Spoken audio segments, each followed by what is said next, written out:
Votim kush është për certifikimin e rezultateve? Këto ngritje duarsh nënkuptojnë më në fund hapje të rrugës së krijimit të një qeverie të re të vendit pas zgjedhjeve të nënteshkurtit.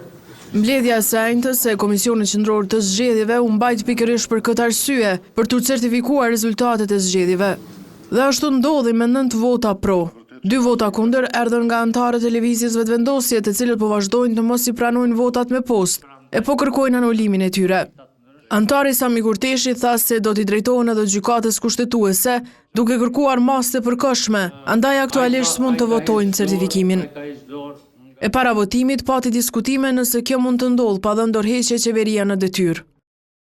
Ne në 26 decet e veshte përcaktan, thotë jep dorëheqje ditën para certifikimit. Në 26? I ligjit të qeverisë. Po që po e loma atë mund të interpretojnë ata s'është për ne. Jo, së ta punë e kam përpara. Qa ta të në 26? Nuk e ta. Lexoja në. Që për Në momentin që ka përfunduar kjo mbledhje, kryeministri Kurti postoi njoftimin në Facebook, duke ju referuar nenit 29 të ligjit për qeverinë, i cili parashet që mandati i antarit të qeverisë përfundon kur zgjidhet deputeti i kuvendit dhe për këtë nuk nevojitet sipas tij akti i dorëheqjes.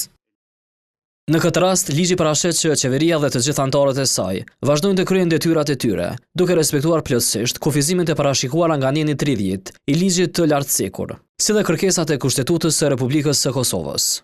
Deri në zgjedhjen e qeverisë së re nga Kuvendi i Republikës së Kosovës, qeveria jonë që në popull quhet Kurti 2, do të ushtrojë të gjitha përgjegjësitë që i takojnë pushtetit ekzekutiv, në përputhje me legjislacionin në fuqi. Gjatë kësaj mbledhje të KQZ-s u zëvendësuan edhe 3 deputet që kishin fituar mandatin, por që kanë hequr dorë për shkak të pozitave tjera, siç janë kryetar komunësh.